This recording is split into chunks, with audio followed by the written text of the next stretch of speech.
किस जन्म के माता पिता हो तुम? क्योंकि मेरा और तेरा जन्म अनेकों बार हुआ है। इसे सिद्ध होता है कि अनेकों जन्म होता है तो अनेकों कर्म भी होता है, और कर्म उस जीव पर पड़ता है।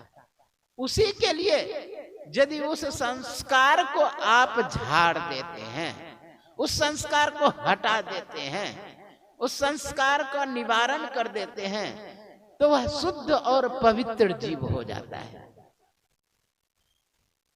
तब जाकर के आप उसे सिखाएंगे कि भाई चरण छुओ माता पिता का, तब छुएगा, नहीं तो पूर्व जन्म के पाप से हरि चर्चा न सुहाई।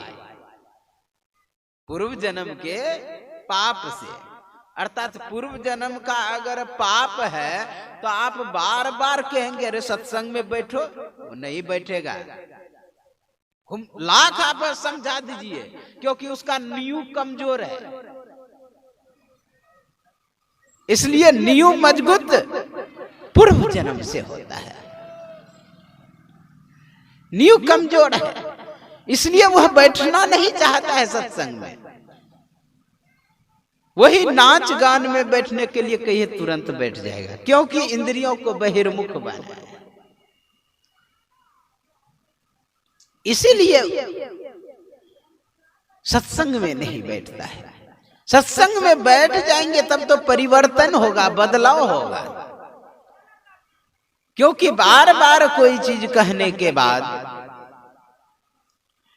बार बार कहने के बाद जो तरंग छूटता है, तरंग से क्या होता है, सजीव तो परिवर्तन होता ही है, निर्जीव तक परिवर्तन हो सकता है, निर्जीव तक। हिप्नोटाइज के पुस्तक में है, एक बौद्धी धर्म, एक महात्मा हुए, वो चीन गए। चीन में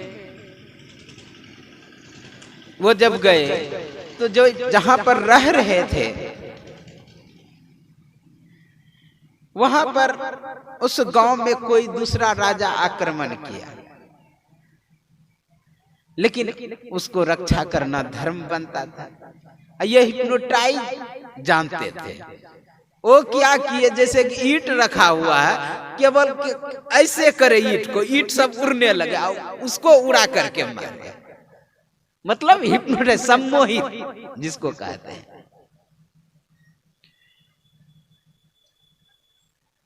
तो सजीव क्या निर्जीव को भी आप हिप्नोटाइज कर सकते हैं।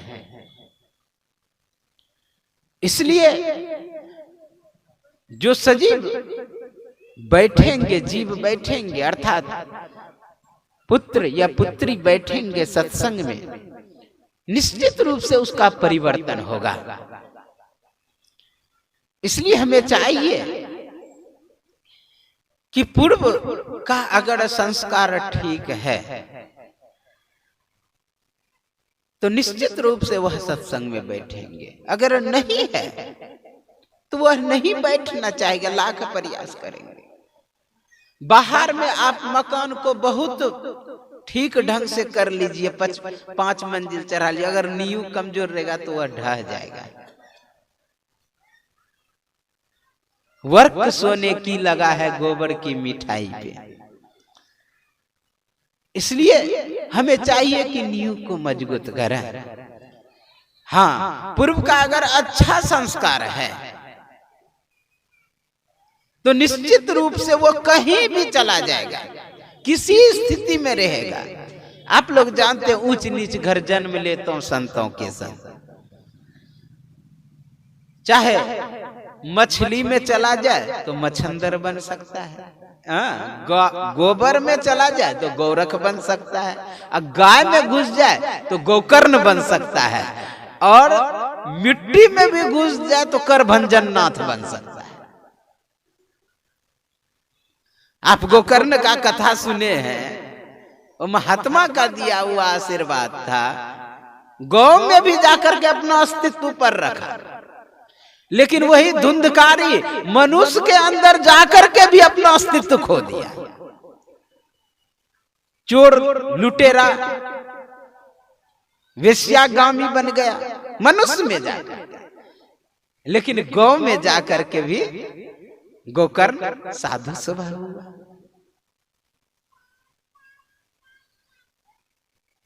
मछली में रह करके भी मच्छिंद्रनाथ अमर कथा सुन ली। आप लोग जानते हैं कि अमर कथा सुनाया गया है। अमर कथा सुना रहे थे, बगल में एक तालाब था, उसी में था गोरख ये मच्छिंद्रनाथ। संयोग से मच्छिंद्रनाथ था ही। तो आप लोग जानते हैं एक और था जो अंडज रूप में था, जिसका नाम सुखदेव मुनि जानते हैं। उसने भी अंडे में रह के भी संस्कार को बरकरार रखा। ज्यों ही जन्म लिया और वह संसार के त्यागी बन गए। हालांकि आप लोग जानते हैं भाग करके वेद व्यास की पत्नी जम्बाई ले रहे थे, उसके गर्भ में प्रवेश किया मुख के द्वारा। 1 साल नहीं, 2 साल नहीं, किसी में 12 साल तो किसी में 18 साल लिखा हुआ है, गर्भ में ही रहे। पिताजी कह रहे हैं कि अरे बाहर आओ। कहा कि नहीं, संसार की माया जकड़ लेगी, पकड़ लेगी, संसार में दुख है, यह दुखालय है, मैं नहीं जाना चाहता। समझाया तो बाहर ज्यों ही आए, सुखदेव अचारज दुख के डर से गर्भ से माया त्यागी हो, ज्यों ही बाहर आया सीधा भगवान के भजन में सीधा निकल पड़े। पीछे पीछे दौड़ रहे उसके पिताजी। यम प्रवजंति मुपैति मुपैति कृत्यम विरह कातर द्वैपायन आजुहात पुत्रेति पुत्रेति तरबो विनेदु। पुत्र पुत्र कह के दौड़ रहे हैं कि अभी तुम्हारा जन्म संस्कार, जन्म संस्कार, विवाह संस्कार नहीं हुआ, कहां जा रहे हो संन्यास लेने के लिए। प्रयास कर रहे हैं रोकने का, लेकिन नहीं रुके, क्योंकि उसका नींव मजबूत था। गर्भ में ही अर्थात अंडे में भी रह करके उन्होंने अमर कथा सुन लिया था। इसलिए अगर गर्भस्थ शिशु है, बालक गर्भ में है, तो आप हरि का कथा, भगवान का कथा, अच्छा विचार, अच्छा भाव ऐसा रखें। आप जानते हैं शिवाजी जिस समय गर्भ में थे उस समय औरंगजेब का शासन था। उसकी मां चाहती थी कि मेरा पुत्र योद्धा बने, तो नित दिन महाभारत पढ़ा करती थी।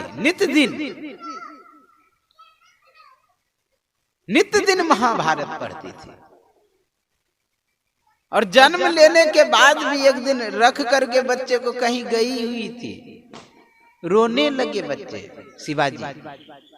तो दूसरी माँ आकर के दूध पिला दी।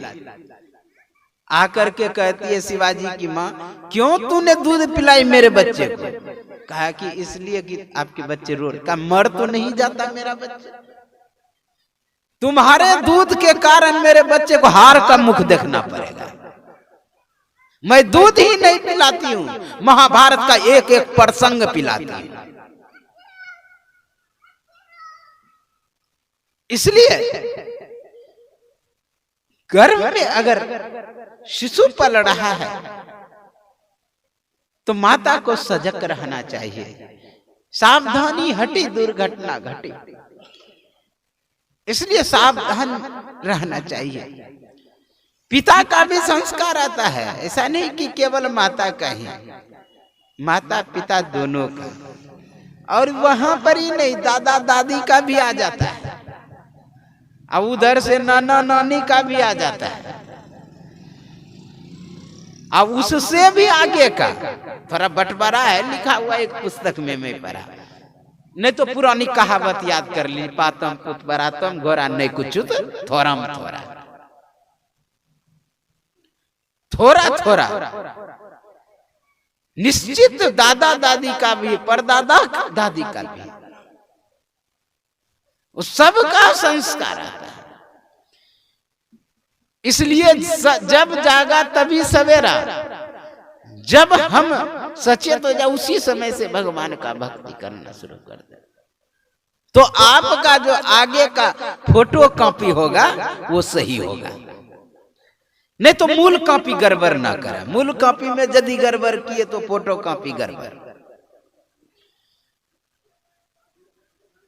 इसलिए हमें चाहिए कि यदि अच्छे बच्चे को जन्म देना चाहते हैं, राम या कृष्ण ऐसे पुत्र को जन्म देना चाहते हैं, मीरा या सहजो ऐसे पुत्री को जन्म देना चाहते हैं, तो सबसे पहले सत्संग भजन करें।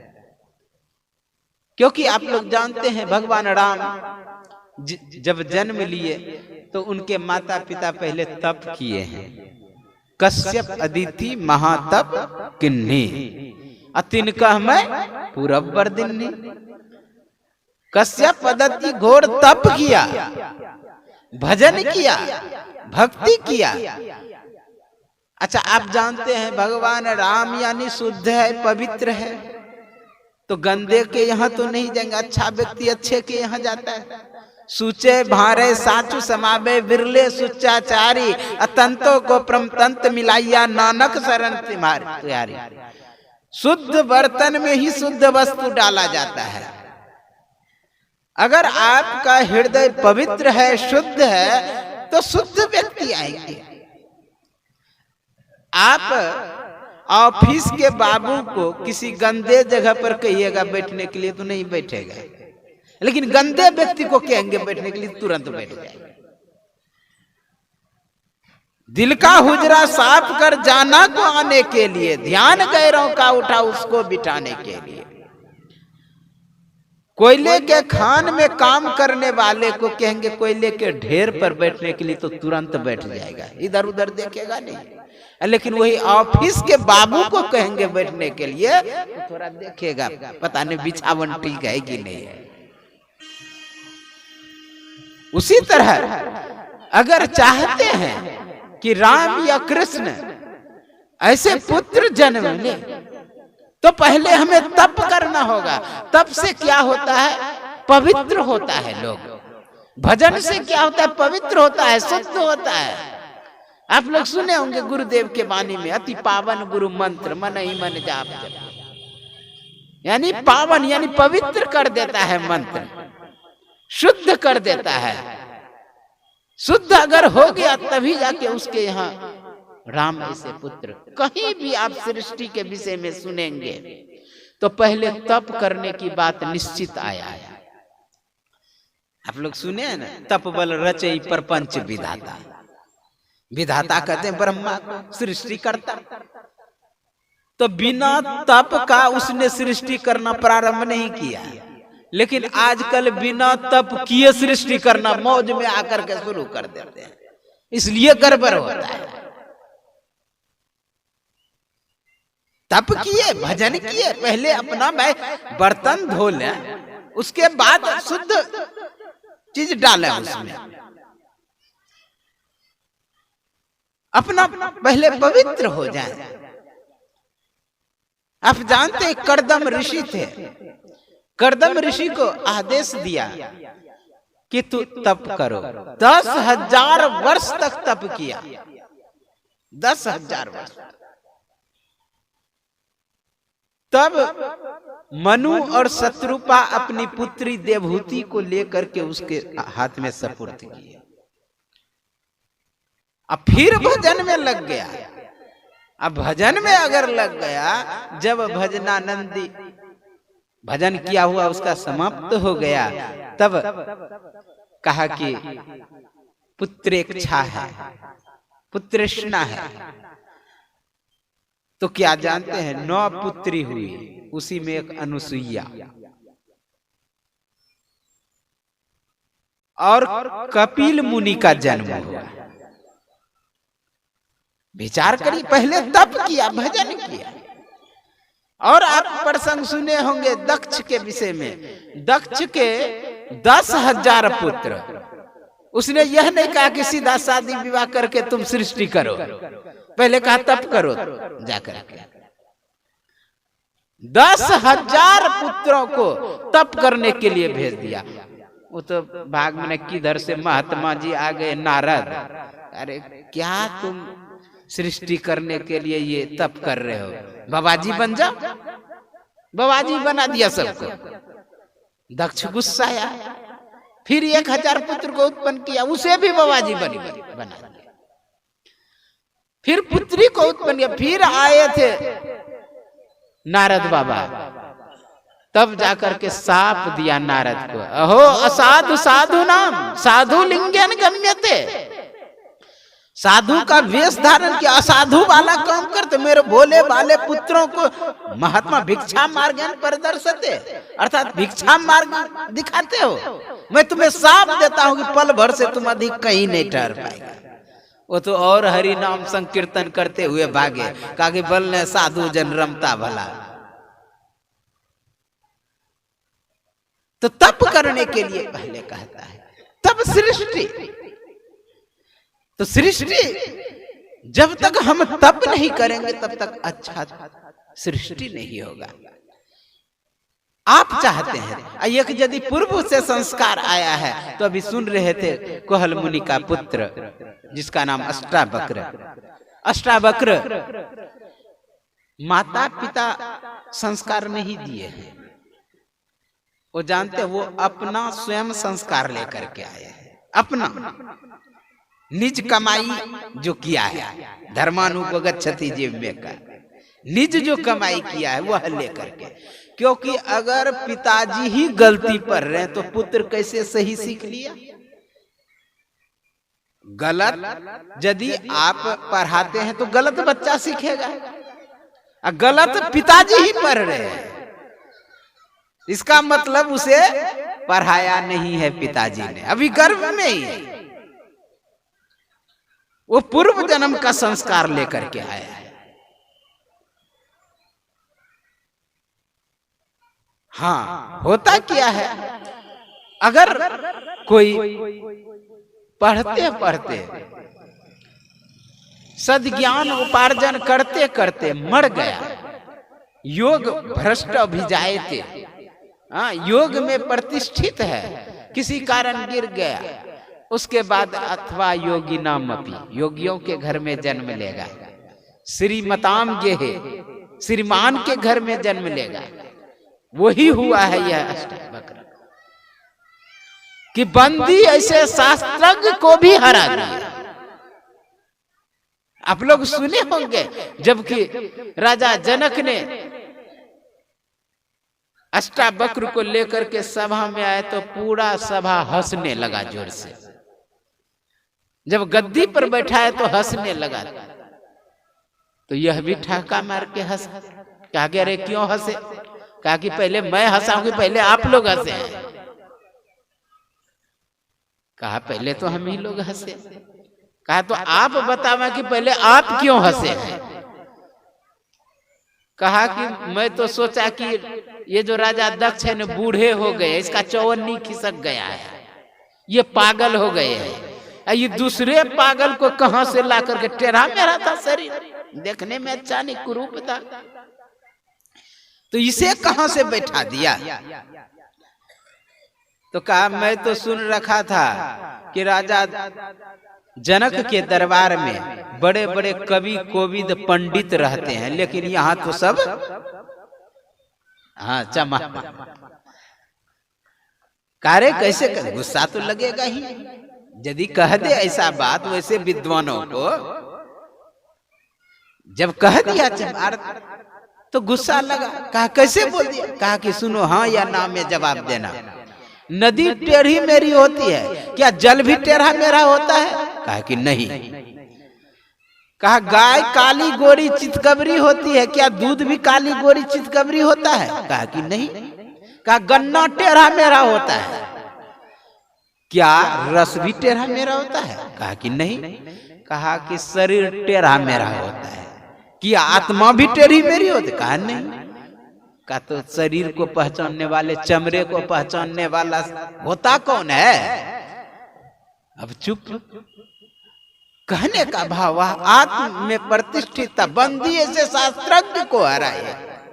पूर्व से संस्कार जो कि पिता हार चुके थे। आप लोग जानते हैं राजा जनक के दरबार में उनके पिता भी कोहल मुनि गए हैं शास्त्रार्थ करने के लिए, और बड़े बड़े विद्वान गए हैं शास्त्रार्थ करने, और सबको क्या करते थे, पानी में डुबो देते थे, हारते थे। तो इनके पिताजी को भी डुबोए थे। ये गए, इसका मतलब पिता से संस्कार नहीं आया था इसको। ये उससे भी आगे निकले। अब कहा कि तुम्हें डुबा दूं। इसलिए पूर्व से अगर संस्कार लेकर के आया है तो विधि बस सुजन कुसंगति पर ही फनी मनी निज गुण अनुसर ही। विधि बस किसी कारण बस कुसंग में पर भी जाए तो अपना संस्कार ऊपर रखते हैं। एक होता है मुहूर्त। अगर अच्छे मुहूर्त में गर्भाधान संस्कार हुआ है तो अच्छे पुत्रों का जन्म होगा। जैसे आप जानते हैं, संकेत केवल कर देता हूं, आप लोग सुनते रहते हैं। वेद व्यास, वेद व्यास का जो जन्म हुआ है, आप लोग जानते हैं, पराशर ऋषि नदी पार कर रहे थे, कहा कि मुहूर्त अच्छा है कि इस समय अगर गर्भाधान संस्कार हो तो महापुरुषों का जन्म होगा। भगवान की इच्छा समझ करके गर्भाधान संस्कार हुआ, और जन्म ज्यों ही हुआ वो सीधे द्वीप पे भागे। इसलिए कृष्ण द्वैपायन, काले थे इसलिए कृष्ण, द्वैपायन द्वीप पे जन्म लिया इसलिए कृष्ण द्वैपायन। यह मुहूर्त का है। अच्छा मुहूर्त एक होता है कृपा से। अगर कृपा सदगुरु का हो जाए, जो न करे लकीर सो करे फकीर। अगर महात्मा कोई आशीर्वाद दे दे तो अमंगल भी मंगल हो जाता है, अमंगल भी मंगल। कोई पहुंचे हुए महापुरुष अगर हाथ फेर दे तो निश्चित रूप से अमंगल भी मंगल। आप लोग जानते हैं कि संसार में जब लोग आता है तो निश्चित रूप से यह संसार दुखालय है, अमंगल वाला है। और यह संकेत भी होता है जब बालक जन्म होता है। 3 आप जानते हैं कि अमंगल सूचक शब्द है, जो यदि कहीं आप जतरा पे जा रहे हैं, कोई छींक दे तो कहिएगा कि जतरा खराब है। हाँ, कोई रो दे फिर भी कहते हैं जतरा खराब है। रोने के बाद, छींकने के बाद और बोल दे कोई कहाँ जा रहा है तो इसमें भी जतरा खराब। लेकिन जब बच्चा जन्म लेता है तो तीनों क्रियाएं होती है, छींक भी होती है, कहाँ भी बोलता है और रोता भी है। अगर नहीं रोया तो समझिए गड़बड़ है, कुछ ना कुछ डॉक्टर कुछ करता है रुलाने के लिए, रुलाने के लिए कुछ करता है। ये अमंगल सूचक है।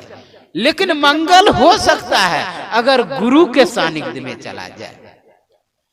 भगवान ने तो उसको संसार में भेजा अमंगल में, लेकिन मंगल हो सकता है। आप लोग जानते हैं, राम तजु पे गुरु न बिसारो, गुरु सम हरि को ना नियार। हरि ने जन्म दियो जगमाई, गुरु ने आवा गमन छुटाए। हरि ने 5 छोड़ दियो साथा, गुरु ने ये छुटा देते हैं सभी। इसलिए अगर गुरु का कृपा हो जाए तो आपका उद्धार हो सकता है, सुद्धार हो सकता है। इसलिए हमें चाहिए कि गुरु को सानिध्य प्राप्त करें। एक गर्भाधान संस्कार के समय जैसा वृत्ति, जैसा विचार, जैसा भाव रखेंगे वैसा हूबहू बच्चों पर पड़ेगा। जैसे धृतराष्ट्र, पंडु, धृतराष्ट्र का जन्म हुआ, उसकी माँ आंखें बंद कर ली थी गर्भाधान संस्कार के समय। पंडु की माँ क्या की थी, कांप गई थी, इसलिए पीलिया रोग से ग्रस्त हुआ। विदुर की माँ दासी थी, कहीं भी गई आई हुई रहती, कोई लज्जा भय नहीं, ज्ञानवान पुत्र का जन्म हुआ।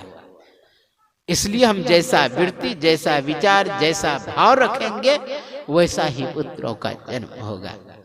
इसलिए बाहर में आने के बाद भी परिवर्तन कर सकते हैं, बदल सकते हैं, गर्भ में भी बदल सकते हैं, संसार में भी बोल चाल के आप समझा बुझा करके बदल सकते हैं। और परिवेश का भी प्रभाव पड़ता है, कैसा परिवेश में है इसलिए लोग भेजते हैं साधु महात्माओं के संग में।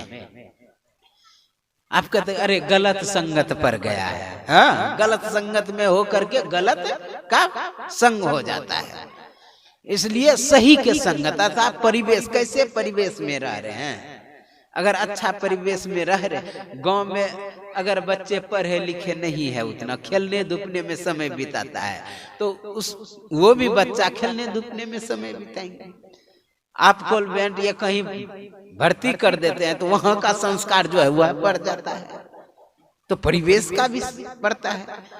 इसलिए सत्संग लागी रहो रे भाई, तेरी बिगड़ी बात बन जाए। ये चंद्रदेव बाबू जो अपने पुत्रों को के जन्मदिन पर सत्संग करा रहे हैं, अति उत्तम काम करा रहे हैं। मैं गुरुदेव से प्रार्थना करता हूँ कि इसके घर में सुख शांति स्मृति बना रहे, और मैं गुरुदेव से बच्चे के विषय में प्रार्थना करता हूँ, तमसो माँ ज्योतिर्गम्य, अस्तो माँ सद्गम्य, मृत्युर माँ अमृतगम्य। ये आपके सेवा में कहा। सर्वे भवन्तु सुखिनः, सर्वे सन्तु निरामया, सर्वे भद्राणि पश्यन्तु माँ कश्चित् दुःखभाग् भवेत्। ओम शांति शांति। ठंडी का समय है, और बोलिए श्री सद्गुरु महाराज। बोलिए प्रेम से श्री सद्गुरु महाराज। बाबा का कहने का निष्कर्ष है, कुछ बात साहदेव बाबा लिख दिए हैं, जैसी दृष्टि वैसी सृष्टि। उसको अंग्रेजी में हम बना दिए हैं, the words appear as you see, जैसी दृष्टि वैसी सृष्टि। बोलिए प्रेम से श्री सद्गुरु महाराज की जय।